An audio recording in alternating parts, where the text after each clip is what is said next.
passeio que nós damos em família e nós sentimos como é importante cada viagem que nós fizemos quando as crianças eram pequenas, como elas mudavam o comportamento pelo fato de termos viajado juntos. Como que o comportamento delas era afetado, como que o desenvolvimento delas aparecia quando nós viajávamos como família. Então, assim, é algo muito importante que as famílias se planejem para viajarem. É importante que as famílias se planejem para sair, porque isso faz parte de planejamento.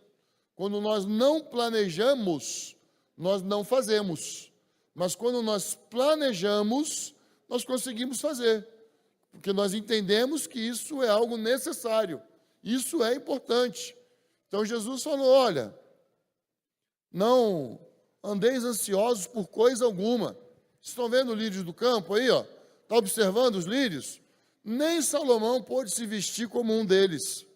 Então vocês não devem ficar ansiosos. Vocês devem confiar que Deus vai cuidar do comer, do beber, do vestir. Foi isso que Jesus disse. Então, se nós não devemos andar ansiosos por coisa alguma, nós devemos cultivar atividades dentro da nossa família que faça aquietar a ansiedade. Isso não é o meu assunto principal, não. Mas eu queria dizer que isso é importante. Queria dizer que nós precisamos cuidar da nossa família em todos os aspectos. Não só no aspecto espiritual, mas também no aspecto emocional. E quando nós falamos sobre o aspecto emocional, nós estamos falando dessas atividades que fazemos com a família. Então, isso é muito importante. É algo necessário, é algo que faz parte do desenvolvimento de uma família saudável. Não falo para ninguém fazer isso sem planejamento, mas eu falo para todos se planejarem e fazer isso. Não precisa ir para o Rio de Janeiro. Você pode ir para mais perto, não tem problema. Mas vai ser muito importante que você faça isso com a sua família. Faça isso enquanto eles são pequenos e você vai ver a diferença dentro disso que eu estou falando com você. Bom, eu quero falar com vocês sobre o lugar da palavra e da oração no cotidiano da família. Para nós experimentarmos tudo que nós ouvimos até aqui, nós ouvimos muita coisa até aqui. Quantas mensagens foram até aqui? 3 mensagens. Zé Carlos Marion, Clésio e o Paulo e Rosane. Nossa, quantas coisas foram faladas aqui nessas 3 mensagens. Agora, nós só vamos experimentar na prática sobre essas 3 mensagens se acontecer algo que o Paulo falou aqui essa manhã. Nós só vamos experimentar mudanças se a nossa mente for transformada. Se a nossa mente mudar. Se houver uma mudança na nossa mente, então nós vamos começar a experimentar mudanças na nossa casa. Nós vamos começar a experimentar mudança no nosso relacionamento marido e esposa, pais e filhos. Se a nossa mente não mudar, as coisas vão continuar do jeito que estão. Então, se nós ficarmos na superfície e não mergulharmos, nós não vamos experimentar do maior cuidado de Deus. Nós não vamos experimentar do mais de Deus, porque nós temos falado insistentemente, existe mais de Deus. E o nosso desafio é entrar naquilo que existe de Deus. Então, se existe mais, nós precisamos querer esse mais. Agora, para nós experimentarmos esse mais, a nossa mente precisa passar por uma transformação. Então o apóstolo Paulo fala em Romanos capítulo 12, versículo 2, e não vos amoldeis ao esquema deste mundo, mas sede transformados pela renovação da vossa mente, para que experimenteis qual seja a boa, agradável e perfeita vontade de Deus. Então, a vontade de Deus é o quê? 3 coisas que nós acabamos de ler: boa, agradável e perfeita. Então, a vontade de Deus, ela é boa. Muitas pessoas têm medo da vontade de Deus, porque não entende que ela é boa. Então, tem medo de falar assim: Deus, seja feita a tua vontade na minha vida. Às vezes nós oramos para Deus, tentando mostrar para Deus qual é realmente a nossa vontade. E nós tentamos, de alguma forma, fazer com que Deus misture a vontade dele com a nossa. Isso é problema, porque Deus não vai fazer isso. Sabe por quê? Porque a vontade dele é boa. Agora, a vontade de Deus, ela é agradável. Por que a vontade de Deus ela é agradável? Porque ela satisfaz. A vontade de Deus ela é agradável porque satisfaz.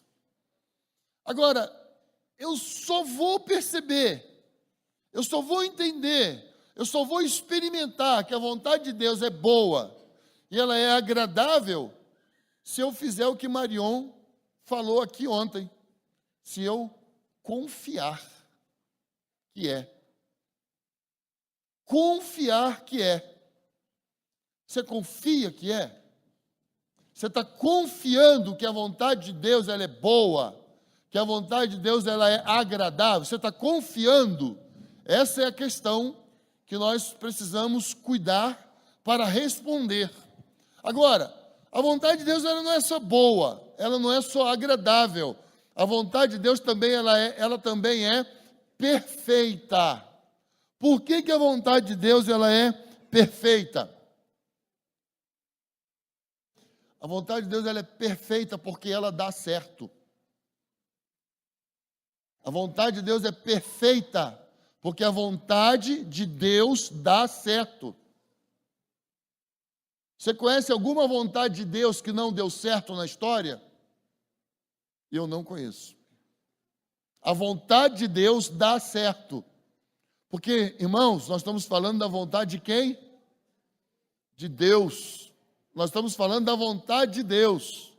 Agora, para nós experimentarmos isso, a nossa mente precisa passar por uma transformação.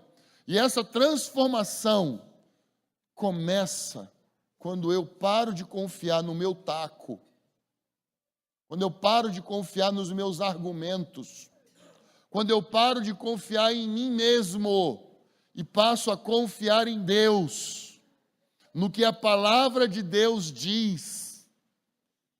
Se nós não quebrantarmos o nosso coração e confiarmos que a palavra de Deus é a verdade, as coisas não vão mudar. Nós queremos um resultado diferente com a mesma atitude. Não tem jeito. A minha atitude só muda se a minha mente mudar. Se eu passar a pensar conforme os padrões da palavra de Deus. Se eu começo a me alimentar através da palavra de Deus. Só a palavra de Deus tem poder para produzir essa transformação. Então, se eu passo a dizer o que a palavra de Deus diz, se eu passo a pensar como a palavra de Deus me ensina a pensar, as minhas atitudes vão começar a mudar. Agora, se eu começo a argumentar em cima da palavra de Deus, se eu começo a querer explicar a palavra de Deus, aquilo que ela não está dizendo, então a minha atitude vai continuar a mesma. significa que o resultado também não vai mudar. Então a nossa mente, ela precisa ser afetada pela vontade de Deus. A nossa mente precisa ser cheia pela vontade de Deus. A nossa casa precisa ser cheia da vontade de Deus. Eu escutei um amém aí? Glória a Deus, amém. Então, irmãos, a família, ela tem origem. A segunda coisa que eu quero falar aqui, família, o que está escrito aqui? Qual é esse versículo que está escrito aqui? Podemos ler junto? 1, 2, 3.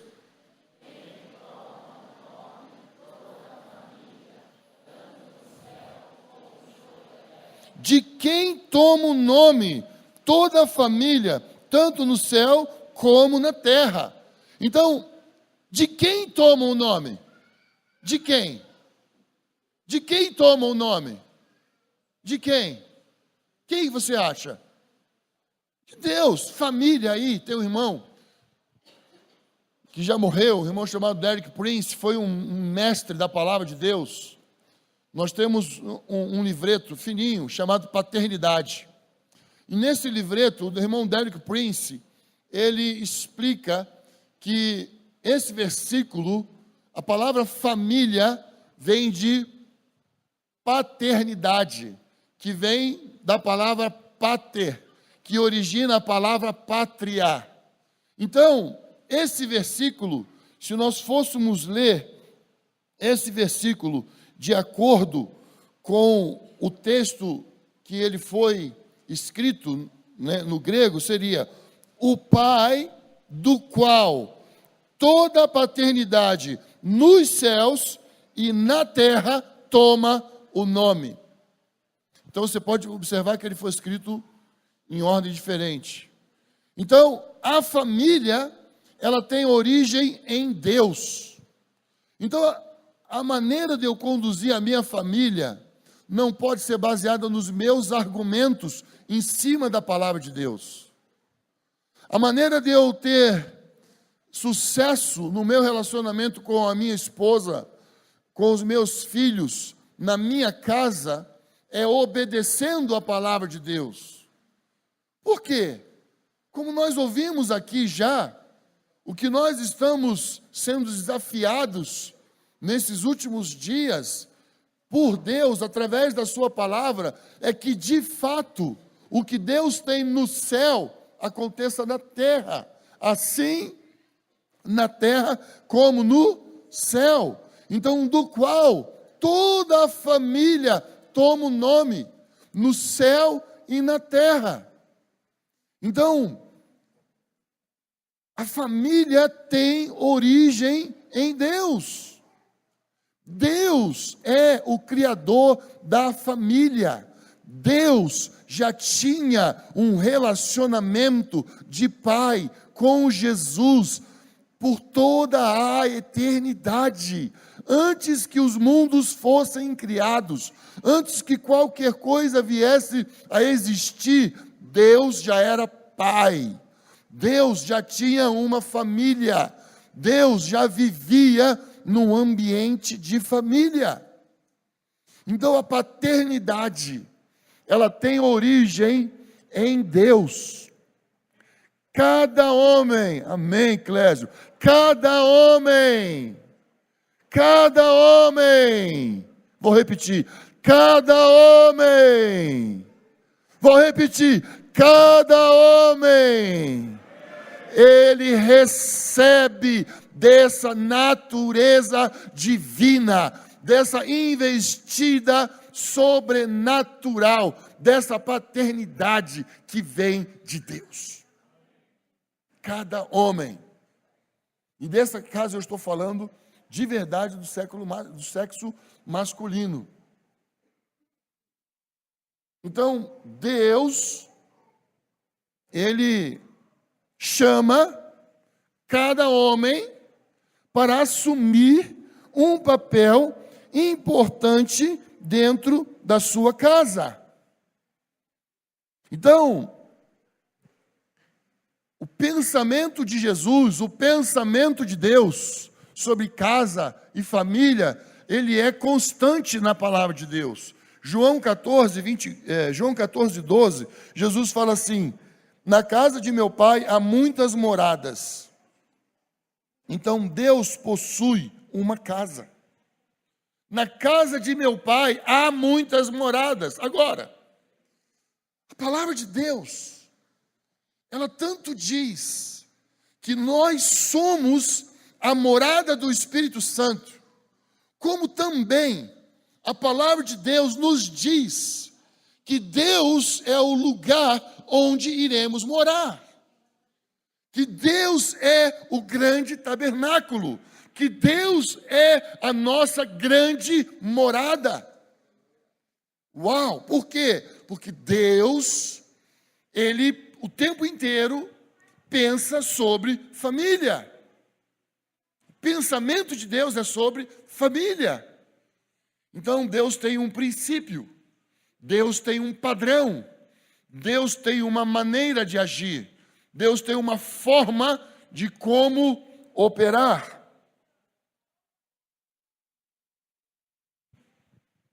Então nós temos um grande desafio. Um casal chamado Peter e Catherine Marshall, eles falam do desafio de construir um lar. E eles escreveram a seguinte frase: que coisa extraordinária pensar que podemos criar um lar onde seja impossível de pensar em Deus. Que coisa extraordinária pensar que podemos criar um lar onde seja impossível deixar de pensar em Deus. Então, irmãos, isso é possível. Nós temos uma família, um ambiente familiar, onde seja impossível não pensar em Deus. Nós temos muitos ambientes projetados para que as pessoas não pensem em Deus, para que as pessoas não percebam a falta de Deus.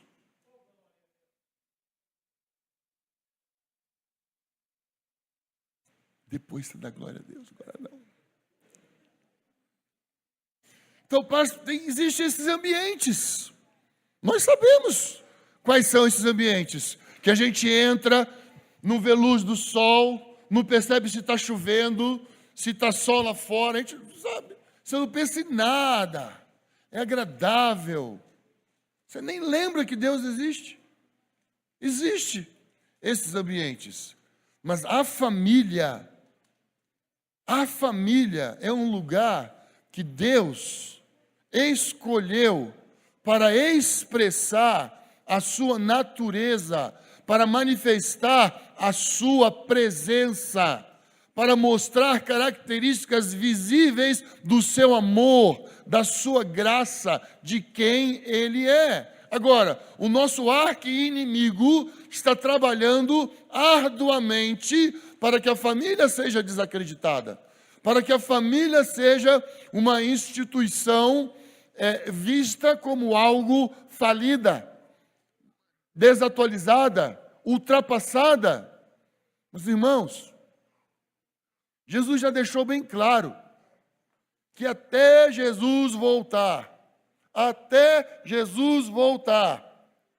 os homens vão casar e dar-se em casamento.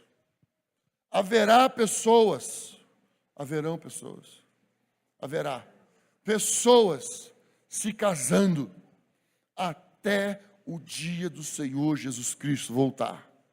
Então pensa bem, se Jesus disse que isso vai acontecer, que vai ser dessa forma, quem na terra poderá crer em família mais... São os sinais, hein? Presta atenção. Quem na terra, fala para mim, quem na terra deve acreditar mais em família do que nós, os cristãos? Quem? Ninguém. Ninguém na terra. Só quem crê na palavra de Deus. Então, os cristãos devem proclamar essa verdade, essa palavra, essa vida, esse ambiente, esse lugar de proteção, de acolhimento, de adoção, de amor, de libertação. Irmãos, esse é o projeto de Deus. Esse é o projeto de Deus. Família. Se nós tivermos famílias fortes, nós teremos igrejas fortes. E é nessa ordem, não é o contrário. É nessa ordem. Família vem primeiro. É muito claro na Bíblia. Não adianta você querer ganhar o mundo inteiro e perder a sua alma. Não adianta um pregador ganhar o mundo e perder sua casa. Não adianta. Não é isso que Deus quer.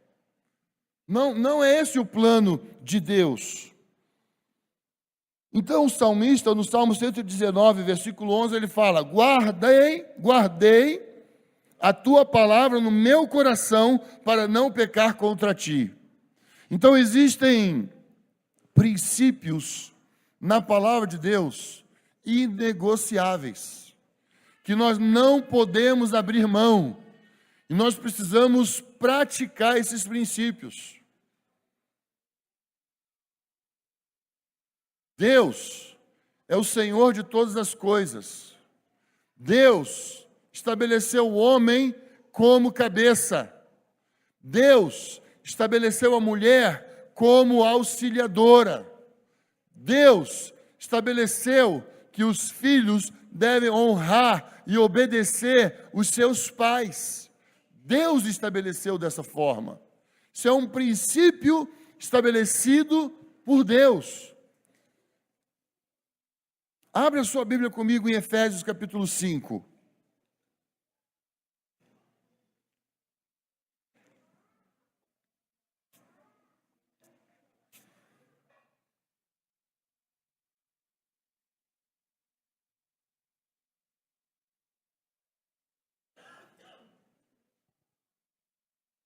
Versículo 25, ou versículo 22. Mulheres, cada uma de vocês seja submissa ao marido, assim como ao Senhor. Pois o marido é o cabeça da mulher, assim como Cristo é o cabeça da igreja, sendo ele mesmo o salvador do corpo. Mas assim como a igreja está sujeita a Cristo, também as mulheres sejam em tudo submissas ao marido. Maridos, cada um de vocês ame sua mulher, assim como Cristo amou a igreja. Agora, eu queria que você prestasse bem atenção aqui numa expressão, assim como. Tá? Assim como. Então ele fala, no versículo 23... O marido é o cabeça da mulher, assim como Cristo é o cabeça da igreja.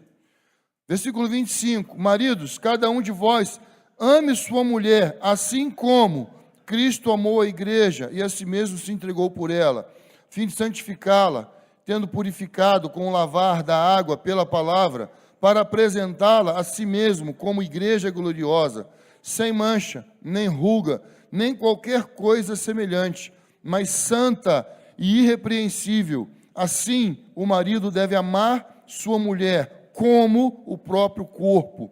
Quem ama sua mulher, ama a si mesmo. Então,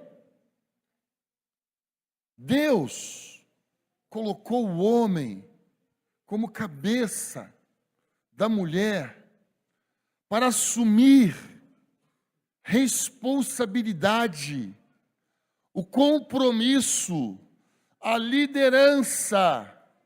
Isso foi estabelecido dessa forma, porque na hora crucial, o homem se acovardou. Na hora crucial, Adão, ele não assumiu o papel de liderança. Na hora crucial, a hora em que Adão poderia ter justificado Eva, Adão permitiu que o pecado entrasse. Ou melhor, ele escolheu o pecado ao invés de Deus. Ele escolheu a desobediência ao invés de Deus. Então, nesses versículos, Deus trata com a fraqueza do homem e Deus trata com a fraqueza da mulher. Ser cabeça é a fraqueza do homem.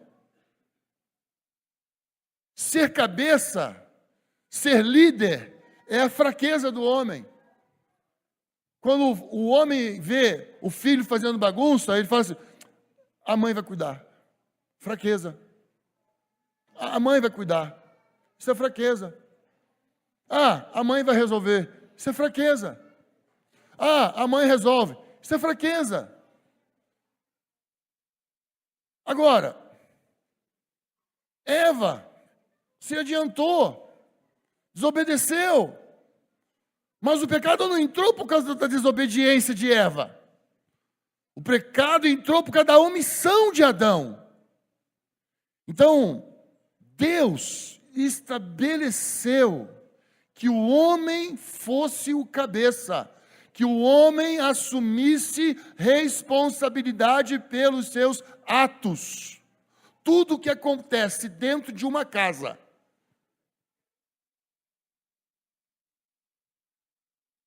que o homem não participa e dá errado, é responsabilidade do homem. Tudo que dá certo dentro de uma casa, que o homem participa, é glória de Deus. Amém, homens?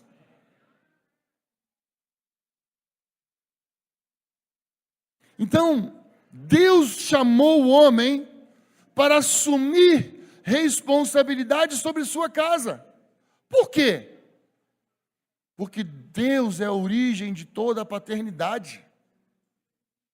Toda a paternidade começa em Deus. O que mais? Olha aí os versículos 23. Pois o marido é o cabeça da mulher, assim como Cristo é o cabeça da igreja, sendo Ele mesmo, Cristo, o Salvador do corpo. Ok. Cristo é o Salvador do corpo. Espera aí. O homem é o Salvador da sua mulher. O homem é o Salvador da sua família. Vocês escutaram aqui testemunho. Paulo estava falando que um dos seus filhos falou assim: pai, obrigado, porque o Senhor foi firme comigo. E porque o Senhor foi firme comigo, o Senhor me salvou. O Senhor me salvou. É exatamente isso. O homem é o salvador da sua esposa. O homem é o salvador da sua casa. Assim como Cristo é o salvador do corpo, da igreja. Então a responsabilidade do homem é muito grande. É responsabilidade de dizer assim: calma lá, peraí, cuidado, para. Adão tinha que ter feito isso, Adão não fez. Adão não fez. Quando Sara chegou para Abraão e falou: olha, manda teu filho, agora não era mais nosso filho, manda teu filho Isaque embora, Ismael embora, porque ele está ralhando com o meu filho Isaque. E Abraão ficou nervoso com Sara. Vou mandar nada. Você vai mandar sim. Não vou mandar não. E ele saiu para chutar pedrinha no deserto, nervoso. E ele encontrou com Deus. E Deus falou assim para ele: o que foi, Abraão? Sara. O que foi? Está mandando eu mandar Ismael embora. Pois é, Abraão. Manda mesmo. Como é que é? Sim, Abraão, faz o que ela está mandando. Adão pecou. Porque ele fez o que Eva falou e o pecado entrou. Depois de você ler 2 Timóteo, você vai ver Paulo falando sobre isso. Agora, Abraão, sabendo disso, ele falou: não, Senhor. Deus, sim, Abraão, faz o que Sara está mandando. Agora, por quê que Abraão podia fazer o que Sara estava falando e Adão não podia fazer o que Eva estava falando? Porque antes de tudo, Adão ouviu Deus. A mulher pode falar o que ela quiser. A mulher tem liberdade para falar o quanto ela quiser.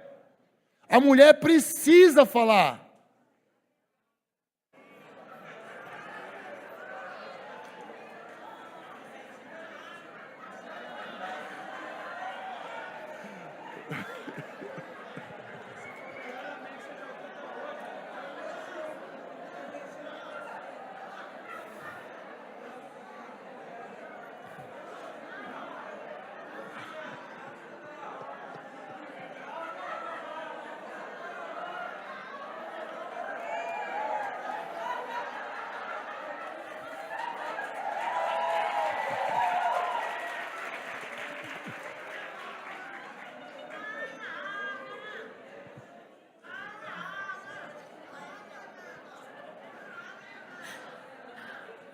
Por essa vocês não esperavam, né?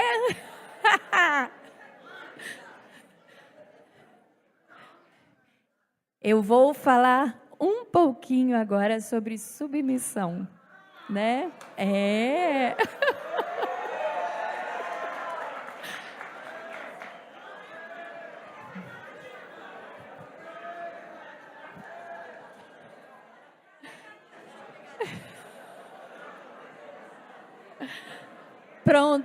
Pronto. Como eu faço lá em casa. Sim, exatamente. É muito séria essa questão. E eu amo ler livros. E vocês sabem que tem uma biblioteca lá no nosso salão, né? Eu achei essa preciosidade lá. As 7 virtudes de uma mulher. E uma delas é ser submissa. E eu, acabando de ler o livro essa semana, eu li uma coisa assim que me impactou. A ideia de autoridade e de submissão nunca teve começo. Sempre existiu na eterna natureza de Deus. Autoridade e submissão sempre existiu no relacionamento do Pai, Filho e Espírito Santo. Então, o que Abinélio está falando sobre o padrão bíblico, isso é verdade. A autoridade e submissão já existem desde sempre e o lugar para ser aplicada aqui na terra é na família. Então, a submissão é uma atitude voluntária. Agora, se você tem medo de ser submissa, você está escolhendo o padrão do mundo. Porque se você quer fazer parte de uma família que cumpre o propósito de Deus aqui na terra, você vai se voluntariar, você vai entrar junto com o seu esposo e participar com ele de tudo. Porque é assim que funciona um relacionamento do Pai, Filho e Espírito Santo. Eles estão juntos em tudo. Há comunhão entre eles. Existe comunhão entre eles. E essa submissão é exatamente isso. E nós não temos que ter medo. Hoje a Rosane citou alguma coisa aqui sobre medo de alguma coisa. E agora de tarde, quando eu estava pensando sobre isso, que ele me confiou essa missão aqui agora de tarde, eu estava pensando exatamente isso. Nós não podemos ter medo de nos submeter, porque senão nós vamos impedir a graça de Deus de fluir na nossa família. Isso é muito sério. Então, eu posso dar minha opinião. Lá em casa, ele me escuta direto. Agora, se ele vai... Vocês entendem, né? Então, é muito sério isso. Eu estou rindo, mas é uma questão do fluir da graça de Deus. Não é uma questão de autoridade e submissão. É uma questão do fluir da graça de Deus na nossa família. Então, eu sempre disse que ser submissa é confiar em Deus. É confiar em Deus, que Deus é o cabeça de Cristo, Cristo é o cabeça de todo homem. E eu não sou cabeça, é Ele que é o cabeça. Glória a Deus. Então, a tarefa é de verdade ser submissa como ao Senhor. Assim como ao Senhor. Você vê Deus? Não. Mas Deus colocou o marido do seu lado. Você pode ver Deus. Deus colocou paz na sua vida. Você pode ver Deus. Então é como ao Senhor. Tudo vai de como nós nos relacionamos com o Senhor. A minha autoridade vai como eu me relaciono com Deus. A submissão da minha esposa vai como ela se relaciona com Deus. Então, a nossa resposta como família é o quanto nós envolvemos Deus dentro da nossa casa, dentro do nosso relacionamento. Então, lutar contra essa cadeia de autoridade é gastar forças inutilmente. Lutar contra isso é lutar contra Deus. Você quer obrigar sua esposa a ser submissa? Não vai dar certo. Você vai ler esse versículo para ela quando chegar em casa? Não vai dar certo. Não faça isso. Não pega o versículo e fala assim, olha, está escrito lá. Não é assim que lava a esposa com a lavagem da palavra. A maneira do marido lavar a esposa com a lavagem da palavra é obedecendo a palavra, é cumprindo a palavra, é praticando a palavra. Quando o marido pratica a palavra, ele lava a esposa com a lavagem da palavra. Quando o marido medita na lei do Senhor, quando o marido dedica a sua vida à oração, ele lava sua família com a palavra. Ele vai lavar sua família. Ele vai nutrir sua família. Ele vai encher sua família. Ele vai salvar a sua família. Agora, um quarto aspecto, um quarto ponto que eu gostaria de falar aqui, que já foi muito, muito falado, e não tem como não falar. E vocês vão entender por que precisa falar. Deuteronômio capítulo 6. Não tem jeito de não falar. Não tem jeito. Não tem como não falar. Não tem como não ler. Nós precisamos fazer isso. Porque é uma ordenança da palavra.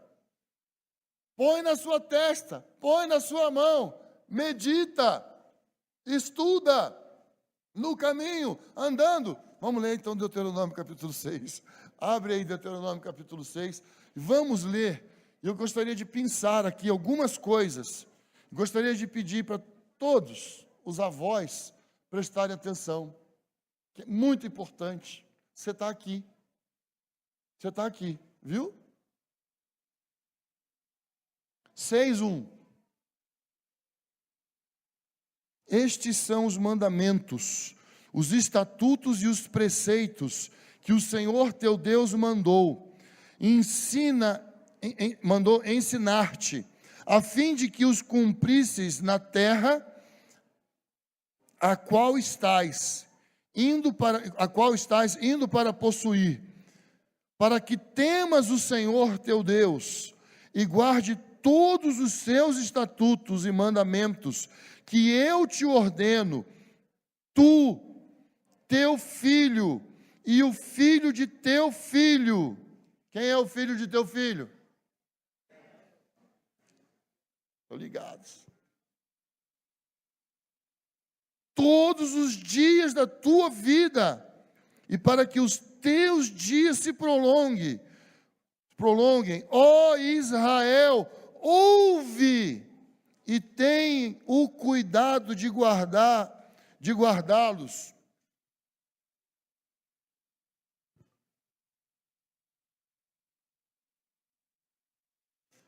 Para que vivas bem e te multipliques muito. Multipliques muito na terra, que dá leite e mel, como o Senhor, Deus de teus pais te prometeu. Ouve, ó Israel, o Senhor nosso Deus é o único Senhor. Amarás o Senhor teu Deus de todo o teu coração, com toda a tua alma, com todas as tuas forças, e estas palavras que hoje te ordeno estarão no teu coração, e as ensinarás a teus filhos, e delas falarás sentado em casa e andando pelo caminho, ao deitar-te e ao levantar-te. Também as amarrarás como sinal na mão e como faixa na testa, e as escreverás nos batentes da tua casa e nas tuas portas. Então os pais vão ensinar para os filhos, e os avós vão ensinar para os netos, cada um na sua devida responsabilidade. Os avós não vão só brincar, não, ficar lambendo açúcar, não. Os avós também têm uma responsabilidade diante de Deus de ensinar os estatutos para os seus netos, para ensinar a guardar a lei do Senhor. Agora, aqui está dizendo: ouve, ó Israel. O que isso significa? Ouve. Por quê? Porque no hebraico, o Velho Testamento foi escrito em aramaico e hebraico. Não tem a palavra obedecer. Tem a palavra ouvir. Chamar. É ouvir. Então, o que significa ouvir? Ouvir significa escutar, internalizar, incorporar e praticar, que é igual a obedecer. Então, ouvir é trazer para dentro. Trazer para dentro é incorporar. Quando eu incorporo, eu obedeço.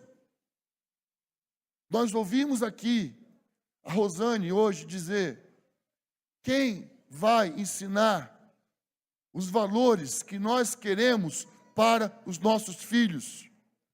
As mídias? Os professores? Quem vai ensinar? Os amiguinhos? Os jogos? Irmãos, a palavra do Senhor é clara. Quem tem que ensinar são os pais. Nós não podemos abdicar dessa responsabilidade. Nós não podemos deixar isso para os outros. É nossa responsabilidade. Isso é fundamental. Obrigado, Clésio. É muito, muito bom. É muito importante que nós venhamos a dar ouvidos. Agora, como é que o nosso filho vai internalizar? Como é que o nosso filho vai trazer para dentro? Se ele ouvir. Não adianta você falar, obedece. Menino, obedece. Menino, obedece. Não é assim. Você vai ter que ensinar, e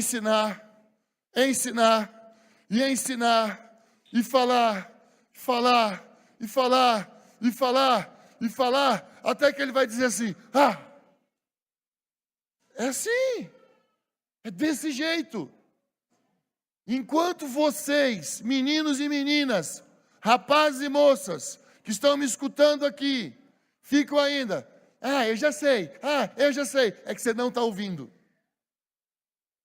Eu já sei, sabe nada, você não ouviu ainda, ao ponto de dizer, é isso, eu quero isso, sim pai, sim mãe, é isso que eu quero. Então, na casa, é onde os filhos vão aprender a obedecer. No ambiente de culto doméstico, é onde os filhos vão aprender a ficar quieto. Eu sou a favor de correção. Eu criei, junto com a Keila, claro, nós criamos as nossas filhas, usando os 7 princípios para a formação da família cristã, que alguns dos casais que estão aqui tiveram o privilégio de participar do curso dado pelo John Walker. Eu li as partes, enquanto eles recebiam aqui, eu lia lá no Rio de Janeiro, porque Haroldo ia para lá e levava as partes. Então, quando se compilou e formou o livro 7 Princípios, eu li ainda solteiro. E vários que estavam naquele curso estão aqui já casados. 1 ano depois eu casei. Então, eu pratiquei esses 7 princípios. Como um dia Haroldo disse, não sei aonde, nenhuma psicologia naquele livro. Nenhuma. Se você está buscando ensinamentos psicologizados, não leia os 7 princípios para a formação da família cristã. Não leia. Não tem psicologia naquele livro. Mas aquele livro tem princípios que eu apliquei na minha vida e na minha casa. E eu não tenho nenhum arrependimento. Não sei ainda o resultado final, porque minhas filhas ainda não casaram e não tiveram os filhos. Não sei. Mas eu tenho convicção de que é um bom caminho. Educação de filhos à maneira de Deus da Universidade da Família é um excelente material. Mas eu digo, leia os 2. Estude os 2. Faça o curso de 3 meses, de 17 semanas, de 10 semanas, de quantas semanas for, da Universidade da Família. Mas leia também os 7 princípios para a formação da família cristã de John Walker, que ensinou 6 filhos. Ensinou os seus 6 filhos, e os seus 6 filhos andam com o Senhor. Isso é muito importante. Quem ainda vai falar um pouquinho sobre culto doméstico?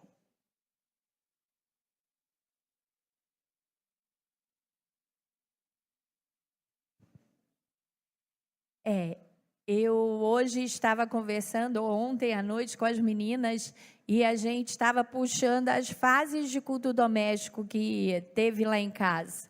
É claro que nesses 28 anos a gente não foi fiel direto no culto doméstico. Às vezes a gente deixava de lado, 32 anos de casado, né?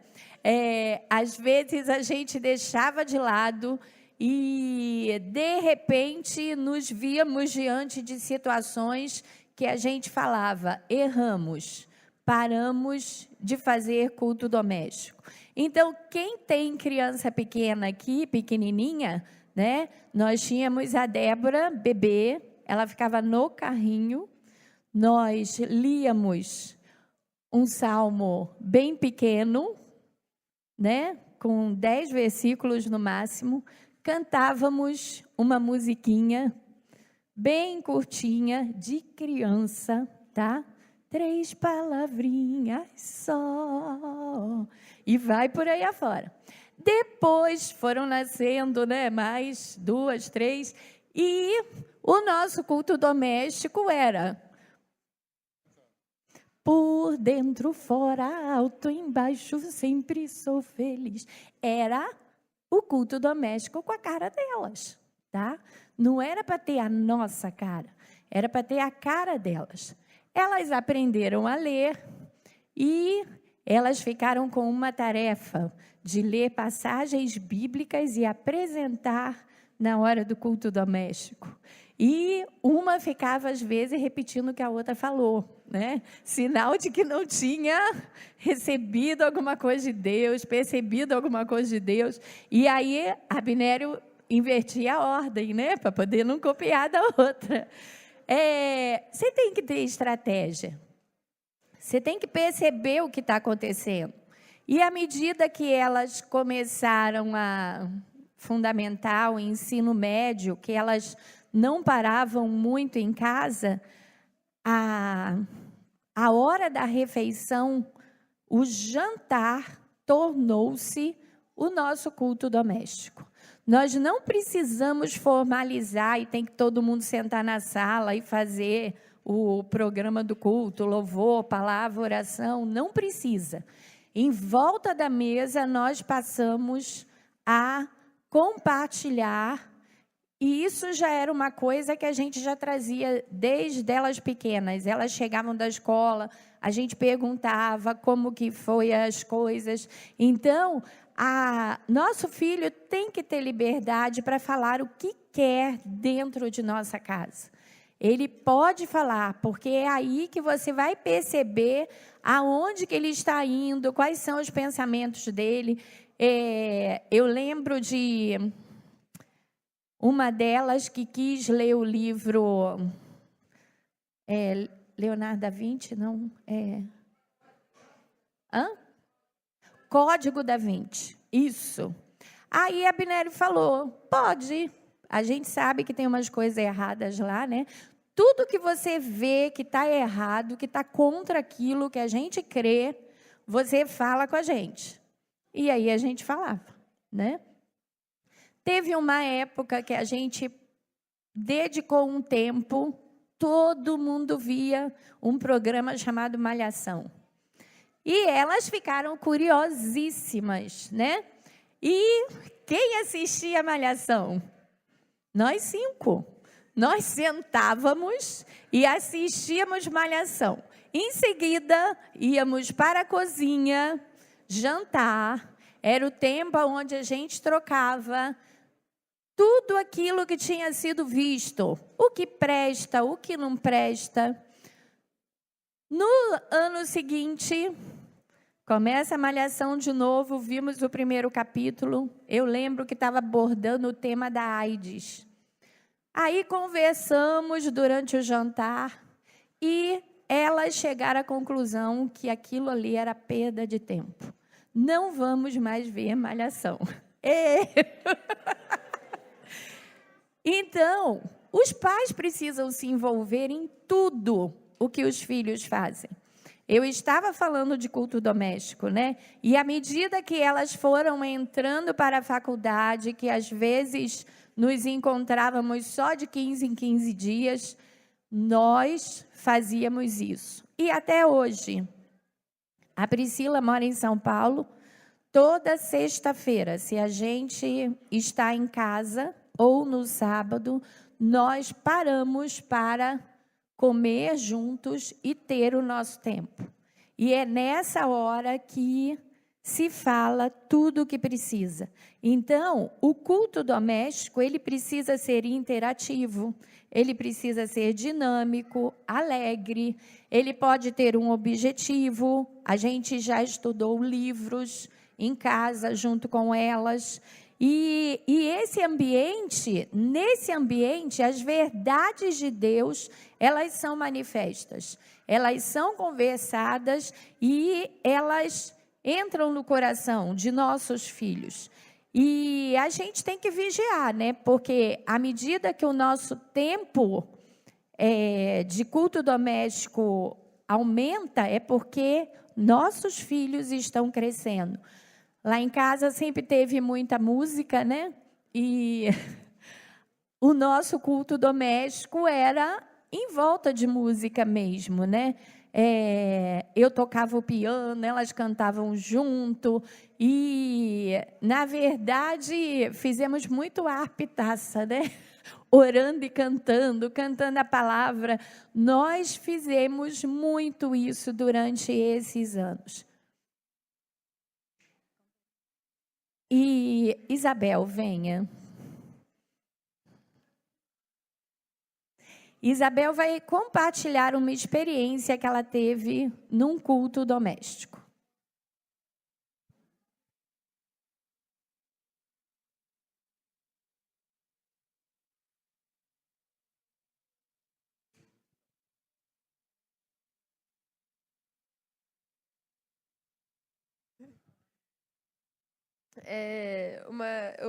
Meu pai estava comentando com a gente em relação aí ao que ele ia falar, tal.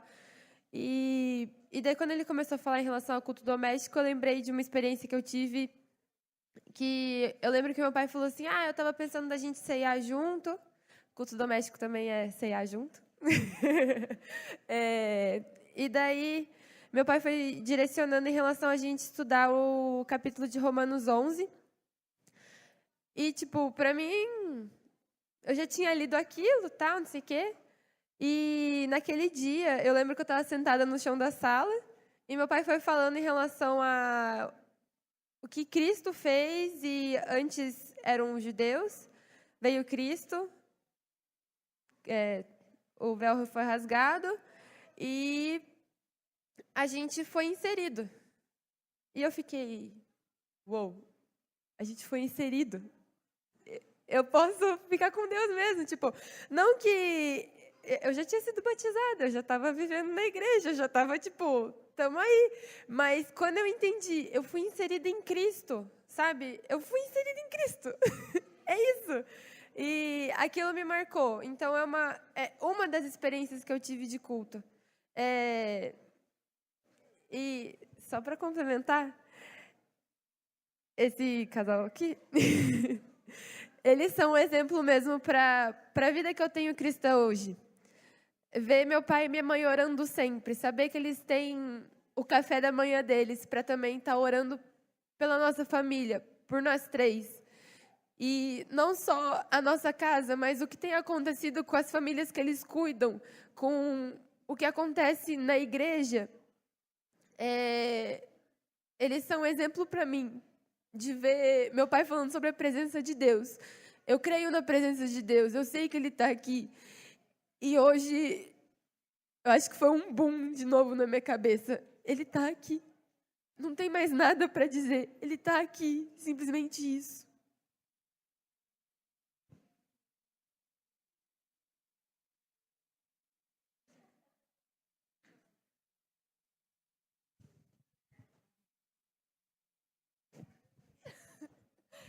Boa noite.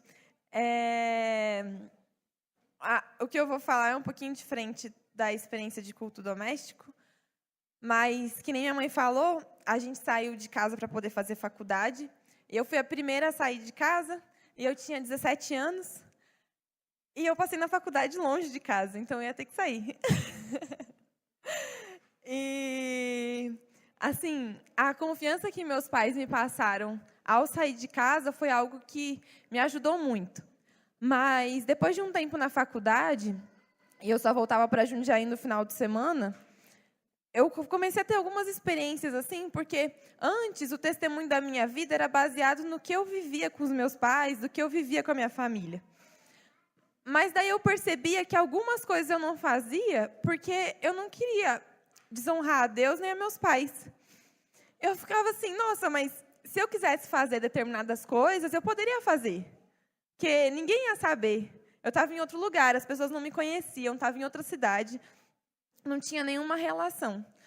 Mas aquilo que foi construído dentro de casa, até eu chegar ao ponto de ter que viver aquilo por mim mesma foi aquilo que me deu, assim, força, sabe? Para falar assim, não, eu realmente agora vou viver uma vida sem ter que falar, ô pai, mãe, posso fazer isso? Ou não posso fazer isso? Ou e tal, não sei o quê.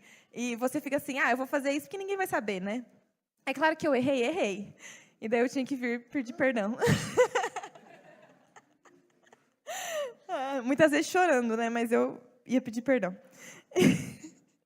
Mas uma coisa assim que é muito forte na minha vida desses momentos que a gente tinha e tem em casa é que eu vejo como é o que me sustenta, sabe, dia a dia. É aquilo que me traz força e me faz querer ver coisas novas, sabe? Porque eu olho assim, eu falo, nossa, se eu tive essa experiência num culto doméstico com 5 pessoas, imagina como não é ter essa experiência com, sei lá, 400, 500 pessoas. Deve ser um negócio muito mais grandioso. E se todo mundo passar por isso, o que a gente não pode viver, sabe? E para complementar o que a Isabel falou, eu muitas vezes tive experiência com amigas que sofreram muito, tiveram muitos problemas pelo que os pais fizeram com elas. E uma coisa que eu agradeço muito a Deus foram os pais que eu tenho, que eu tive criança, que eu tenho agora, que eu vou ter por muito tempo, é que eles não vivem aquilo, tipo assim, eles vivem aquilo que eles mandam a gente viver, ou que eles ensinam a gente a viver, sabe? Umas semanas atrás eu estava em casa, eu trabalhei de casa, e daí eu acordei, e eu ouvi uma voz assim, daí eu falei, nossa, o que está acontecendo? Daí eu saí do quarto, e meu pai estava tendo um tempo dele com Deus na sala. Ele nem sabe disso. Mas eu estava lá em cima e eu comecei a ouvir, e eu fiquei um tempo lá, assim, só aproveitando, sabe? Porque ele estava tendo um tempo tão maravilhoso com Deus, que eu só fiquei lá parada, ouvindo, sabe? E é isso.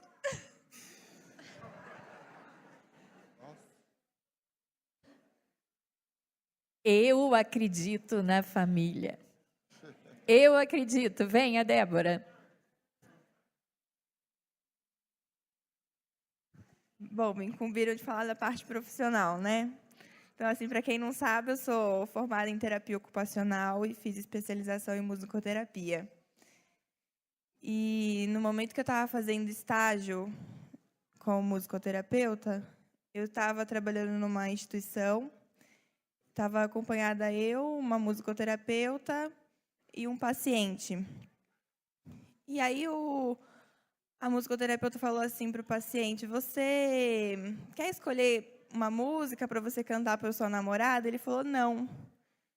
Eu quero saber que música que a Débora quer cantar para o marido dela. Aí ela fez a pergunta para ela se ela tem namorado ou marido. Eu falei, não. Aí ele falou assim, mas ela tem um marido. Eu falei, não tenho marido. Não, mas você namora. Eu falei, não. Mas eu vi ele aqui. Como você está falando que você não tem? Eu falei, eu não tenho marido. Aí ele falou assim, mas eu estou vendo ele aqui, ele está bem ali. E ele vem toda vez que você vem para cá, ele fica junto com você. Aí, a gente não precisa viver uma vida de igreja focada somente naquilo que a gente experimenta num culto de domingo. Se a gente segmenta a nossa vida naquilo que é trabalho e naquilo que é igreja, significa que muitas coisas da cultura do mundo estão caminhando junto com a gente precisa se desvencilhar disso. A presença de Deus precisa caminhar com a gente dentro do trabalho, fora de casa e dentro de casa. E, assim, outra experiência que eu vivi faz 3 semanas, eu pedi as contas de um trabalho que eu estava fazendo uns 3 anos já, por razões N, mas a hora que eu fui despedir dos colegas de trabalho, dizer que eu estava me desligando da empresa, algumas pessoas que eu nem esperava começaram a chorar. Por que você vai embora? Eu falei, porque não dá mais. Eu não trabalho com aquilo que não está certo. Eu não posso deixar que isso interfira no trabalho que eu vou fazer. Aí elas ficaram assim, uau, o que é isso? Aí, depois, quando fui me despedir de outra colega de trabalho, ela falou assim, Débora, foi um prazer trabalhar com você. Você sempre teve muita convicção daquilo que você acredita e você nunca deixou de bater o pé daquilo que você acredita ou lutar por aquilo que é certo. Então, você não faz ideia do que você mexeu aqui dentro e na vida das pessoas. Então, assim, ouvir aquilo para mim foi um choque, mas, ao mesmo tempo, foi assim, testemunho daquilo que a gente demonstra no nosso dia a dia. Eu não estou falando exatamente de você ficar pregando o tempo inteiro, assim, e tal. Claro que a gente tem que pregar, mas as nossas atitudes, as nossas ações diante de coisas que acontecem no nosso ambiente de trabalho, as pessoas estão observando. E, assim, meu pai e minha mãe sempre prezaram muito por tempo com a gente. E eu nunca esqueço de algo que o meu pai falou para a gente, falou assim, eu não tenho dinheiro para deixar para vocês, mas a única herança que eu espero deixar com vocês, eu não ia chorar não, mas a maior herança que eu posso deixar para vocês é Jesus na vida de vocês. E eu posso dizer que essa é a melhor herança que eu vou carregar comigo. Dinheiro não traz felicidade, mas Jesus traz a maior felicidade que qualquer pessoa pode ter. E eu sou grata a Deus por isso. Glória a Deus.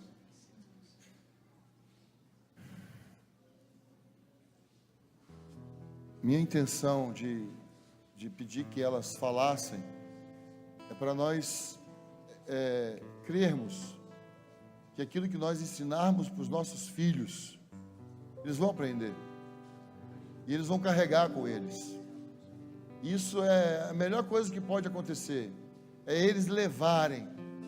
E eles lá fora, quando nós não estivermos olhando, eles lembrarem de nós. E eles colocarem em prática aquilo que eles ouviram dentro da nossa casa. Amém? Irmãos, nós precisamos ser cheios do Espírito. E nós precisamos dar lugar ao Espírito Santo de Deus para praticar a palavra de Deus. Nós precisamos praticar a palavra de Deus dentro da nossa casa. É dentro de casa. É dentro de casa. É lendo a Bíblia dentro de casa. É lendo a Bíblia com os filhos. É lendo a Bíblia sem os filhos. É estudando, é cantando com eles, é chorando com eles, é orando com eles. E eu quero dizer uma coisa para vocês: chorar junto com os filhos, gente, isso é poderoso. Isso é poderoso, isso tem poder. É muito importante. Se você nunca chorou com seus filhos, reúne os seus filhos para chorar. Reúne. Você reúne. Você vai ver Deus entrar em cena. Quero dizer para vocês, irmãos, nós não conseguimos sem Deus. Nós não vamos chegar a lugar nenhum se Deus não encher todo o espaço.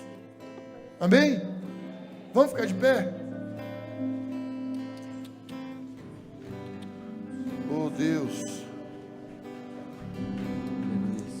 Senhor Jesus,